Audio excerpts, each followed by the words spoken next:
ก่อ้อมขอกไก่โอ้เอ้ามายังชานี่นี่มายังนี่ใบยังก็ใบนั่นไปทำยาย ายังนี่ ยาดียึดท้องเจ้าบ่นี่เอามาหากามานี่เอามาวัน เอาเจ้าคือผู้ว่านี่มันแก้เจ็บท้องได้ยาดียึดท้องยาดีเจ็บท้องที่โอ้ใบนี่ได้เฮ็ดได้บัดนี้แช่แล้วก็กินบ่แช่ให้ลิ้นซ้ายหนูออกก็ได้ไปทำว่าล่างอีกโอ้อันนี้คือล่างนี่เนาะได้เฮ็ดได้ต้มบัดนี้ไปต้มแล้วมาหยำเลยเอ้าย่ำเนาะบ่โอ้เจ้าเจ็บท้องบ่กินต้องดีก็แซ่บเหมือนกันเป็นเจ้าเจ็บท้องบ่เจ้าจึงเอามาเจ็บท้องเลยยังกินโอ้ใครแน่เด้อใครนี่เจ็บท้องยังเจ็บท้องบิดหรือว่าเจ็บท้องจังซี่เจ็บท้องธรรมดาโอ้โดยพี่น้อง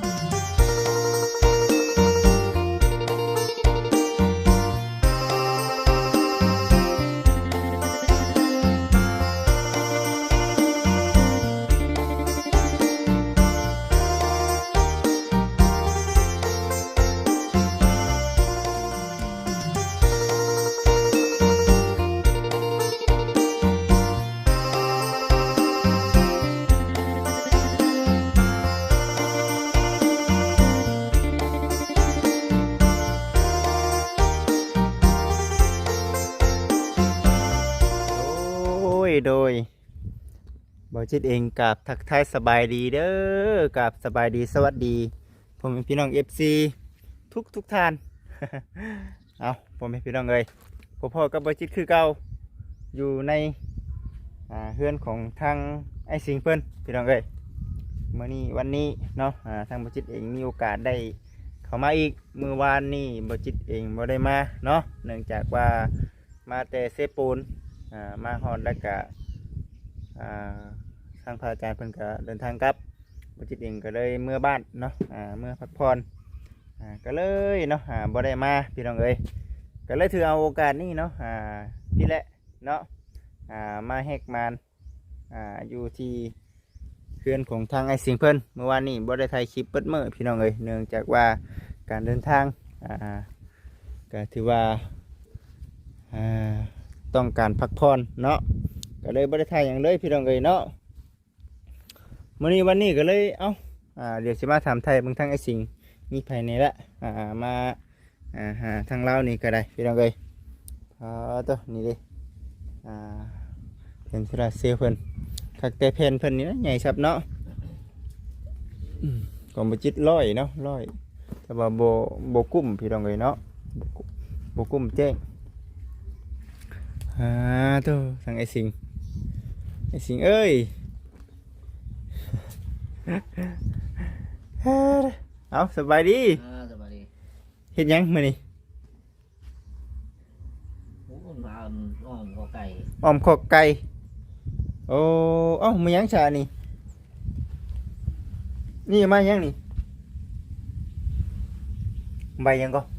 ใบนั่นไปทำยายังนี่ยาดียึดท้องเจ้าบ่นี่เอามาหากามานี่เอามาวัน เอาเจ้าคือผู้ว่านี่มันแก้เจ็บท้องได้ยาดียึดท้องยาดีเจ็บท้องที่โอ้ใบนี่ได้เฮ็ดได้บัดนี้แช่แล้วก็กินบ่แช่ให้ลิ้นซ้ายหนูออกก็ได้ไปทำว่าล่างอีกโอ้อันนี้คือล่างนี่เนาะได้เฮ็ดได้ต้มบัดนี้ไปต้มแล้วมาหยำเลยเอ้าย่ำเนาะบ่โอ้เจ้าเจ็บท้องบ่กินต้องดีก็แซ่บเหมือนกันเป็นเจ้าเจ็บท้องบ่เจ้าจึงเอามาเจ็บท้องเลยยังกินโอ้ใครแน่เด้อใครนี่เจ็บท้องยังเจ็บท้องบิดหรือว่าเจ็บท้องจังซี่เจ็บท้องธรรมดาโอ้โดยพี่น้องเอ้ยป้าตัวอันนี้สิเตรียมเทนี่เนาะสิเตรียมเทพื้นเด้พี่น้องเอ้ยเนาะโอ้ขังไว้เป็นทีเข้มห้อยแล้วคักแน่ดีภายในมาหามันนี่มีบ่เอ็นมาขอเบื้องอย่างโอ้จะว่าเพิ่นจักคงกินนี่เนาะแต่เก่าก็ทักทายกันอยู่พี่น้องเอ้ยเนาะแต่ว่าหน้ารถบ่จิตมัน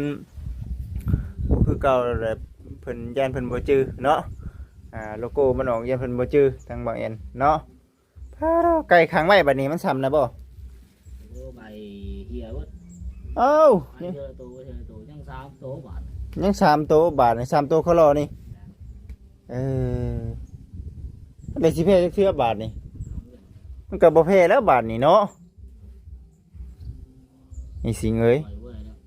ฮะ ปล่อยเว้ยแล้ว ปล่อยบ่ได้ อันบอกออกเว้ยแล้วยังไม่ปล่อย ออมหัวอันนี้บ่โอ้ใช่หัวเจ้าออมบ่นี่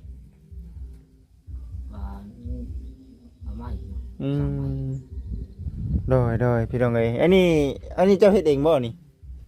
เองเนี่ย เฮ็ดหยังขังไก่บ่ พอดีหลังไก่อย่าบนตก โอ้บ่มีหลังคาได้เลยหลังคาบ่มีเด้นี่เนาะเฮ็ดได้ซะหลังคาหรือว่าตั้งเฮ็ดแบบนั้นบ่ คนคนตกเขาบ่ได้ไปว่าหั่นแหละ โอ้ ยังเปียกไปไก่ มันยังสีนั่นอยู่อันนี้นะ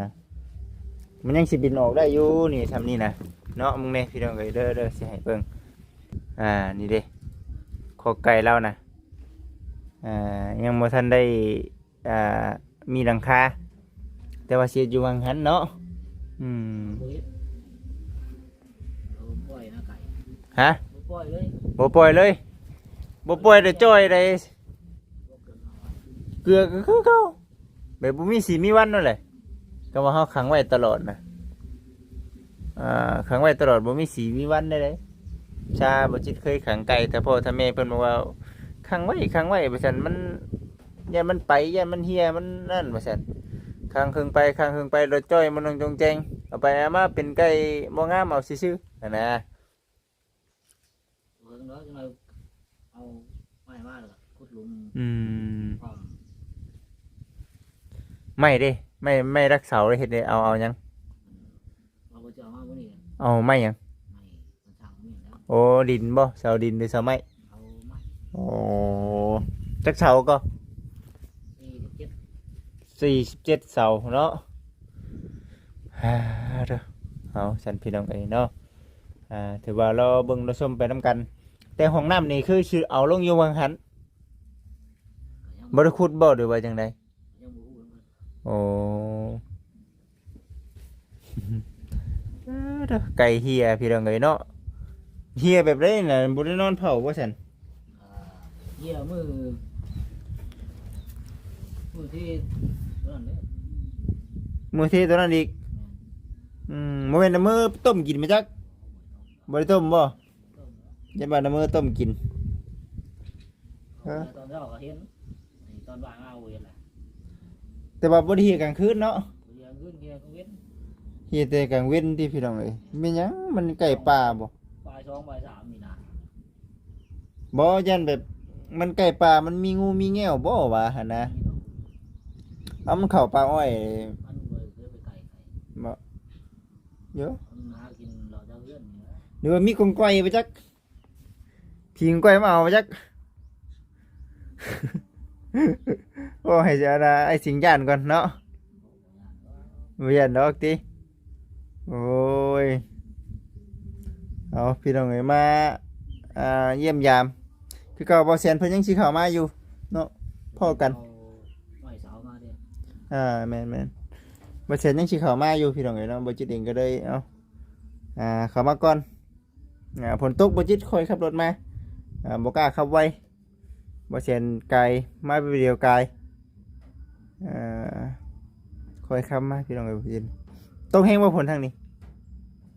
คนเห็นมัน บ่แฮงปานใดเนาะ ก็กินหลาย พอขี้ดินลายเนาะมื้อนี้เฮาสิเฮ็ดหยังมื้อนี้ เพื่อนหาเสามาเพื่อน ถ้าสามารถพากันเฮ็ดบ่อยู่เนาะเพิ่นว่าสาวสิมามื้อนี้ เพื่อนเกี่ยมาเองเด้ ไผ เราแซง บ่แซนสิแก้มาเองอ๋อ เกี่ยมา เอาซะเนาะรอเบิ่งไปสั่นพี่น้องเอ้ยบ่แซนว่าสิแก้มายันให้ทั้งนั่นเขาเจ้าอยู่มาส่งเนาะนี่ได้ไก่เราก็ได้ยังเดือ3ตัวเขาหรอกคืออุ้ยไก่บ่กำงาม นี่เห็นบ่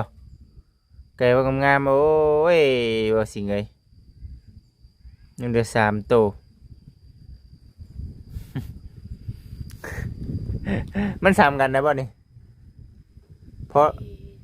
แม่นจังได๋ล่ะไข่เด้ ตัวนั้นlàน้อยกว่านี้ไก่ หักจื้ออยู่เนาะไก่นี่เนาะ ยืด ทั้งหมดทั้งมวลมีกี่ตัวแท้ เพราะว่าไก่นี่เอาผ้ามาพันปีกออกเวิด พันปีกเบิดติ พันปีกตัว หมายไว้แม่นบ่อืม ยืดเวิด บ่ได้เฮียจักมื้อได้ดิคำปล่อยอีกยันที่อีกบ่ เกี่ยวก็ได้บ่ บ่มันไปทางไหนซะมันก็เรียกว่าอยู่แถวอ้อมๆแอมแถวเฮือนแถวชานนี่อยู่แถวเฮือนชานนี่ก็ยังอย่าเคลียร์บ่นี่เนาะอืม คน คนนั่นแหละเป็นคนกับงูเงี้ยวนี่แหละเห็นได้ใช่งูเนี่ยไปเกี่ยวมันเกะเขาสวนอ้อยพุ่นบัด มันคันอยู่ด้วยไก่นี่ตอนเช้าคันอยู่ได้เนาะอิบซีเพิ่นก็ว่าอยู่เนาะบ่จิตเอ้ยบ่ซั่นพากันไปหาตัดไม้ได้บ่ซั่นแต่ว่ามั่นใจว่าสิเฮ็ดอยู่หั่นได้เป็นบ่ข้อไก่นะ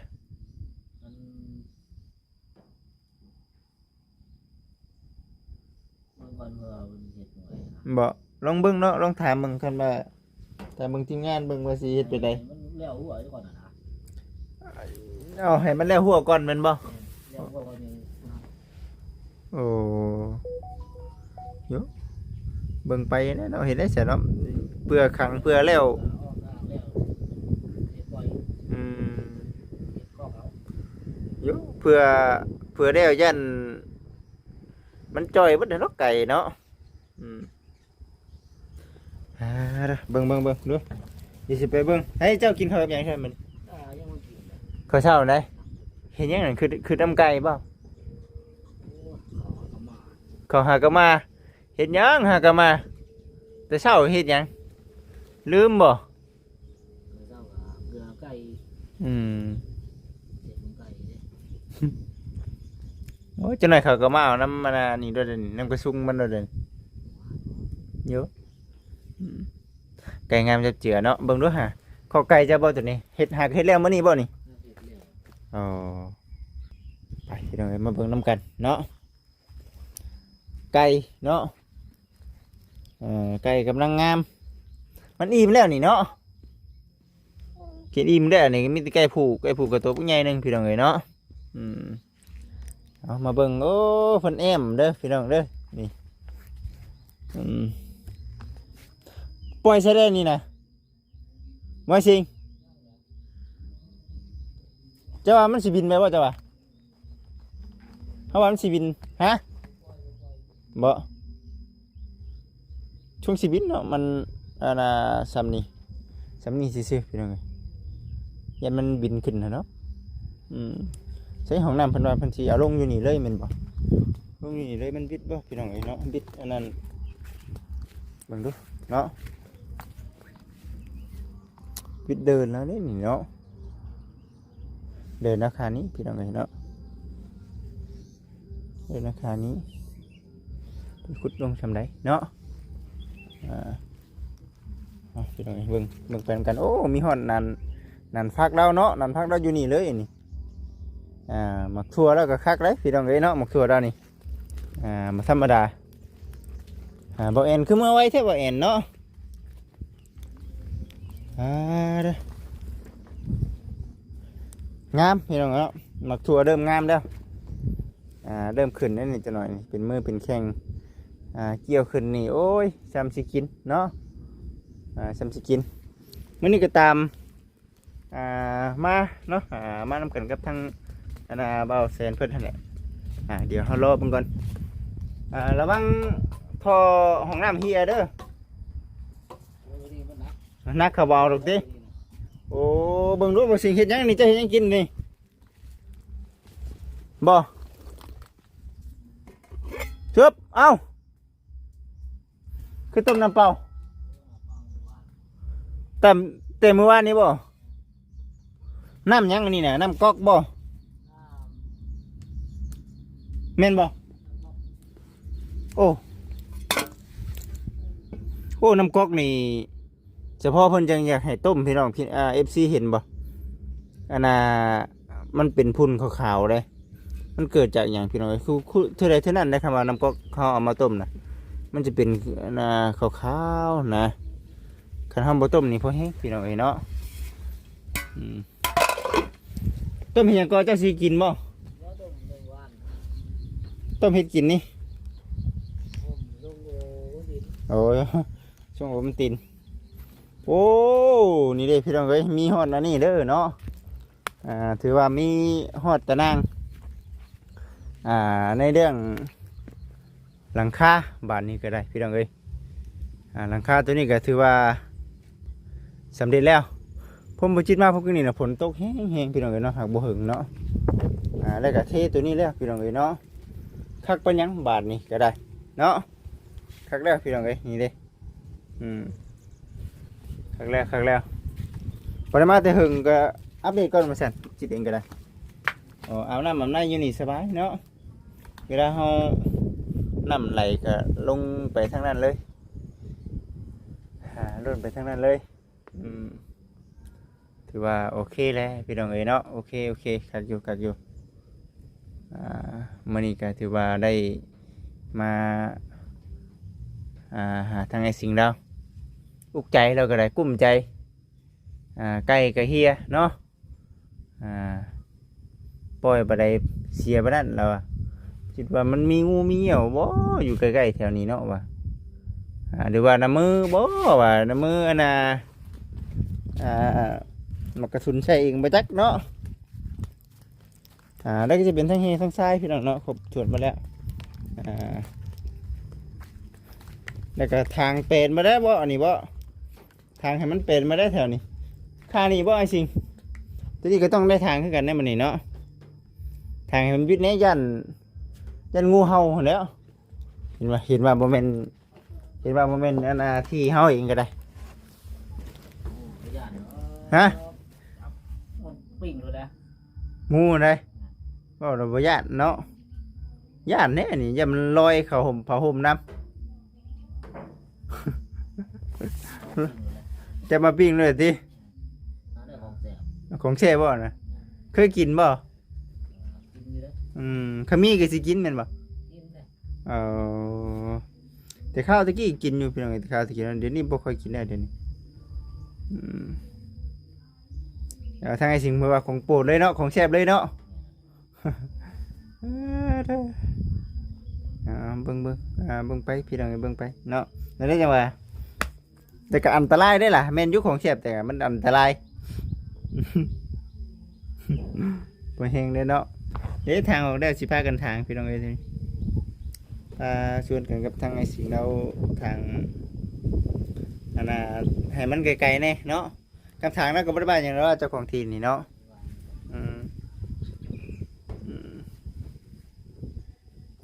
แต่ว่าสร้างเพิ่นบ่ได้มาที่บ่ใช่นี่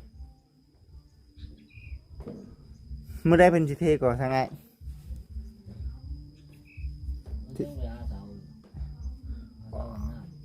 ช่างนี่ได้โหให้เราเป็นคนหาเองเลยโอ้เราจะใช้ดิน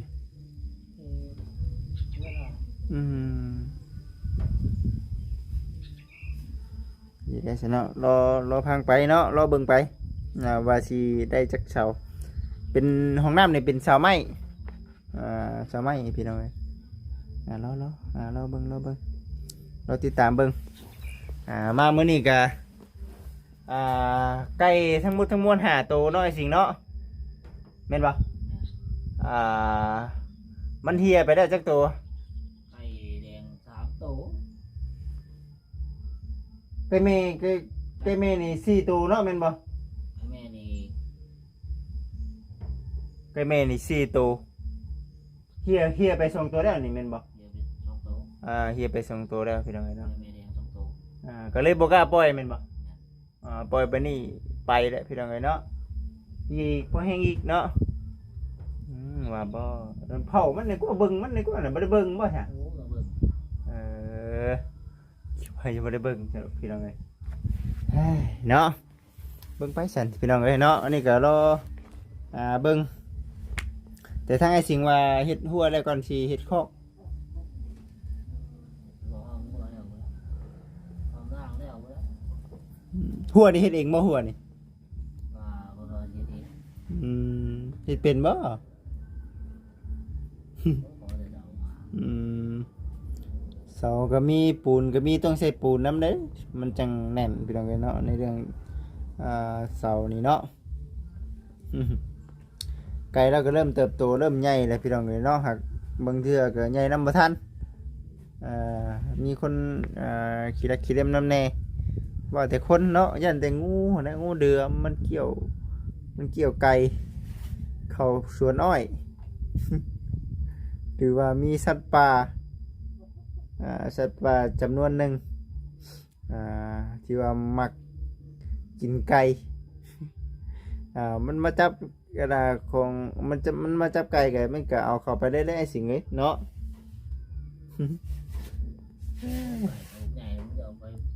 ใส่บ่บ่ได้หรอก โอ้ยเนาะมันก็ใหญ่กว่าไก่เนาะวันนี้ บ่ได้หรอก มันก็ใหญ่กว่าไก่เนาะ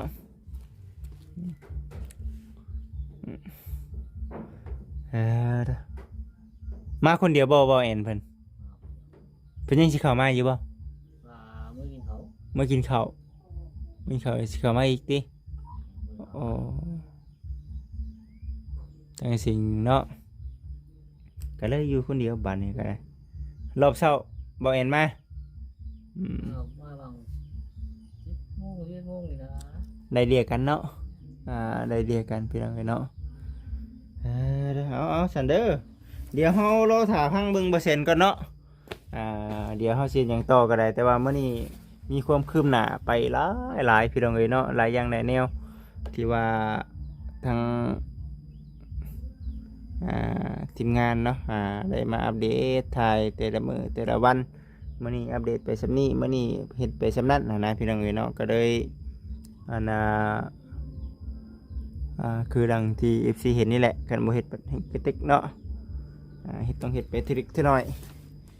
ฮะเอาจังไดก็ฝากพี่น้อง FC ทุกท่านเป็นกำลังใจให้ในเด้อพี่น้องเด้อสบายดีพี่น้องเอ้ย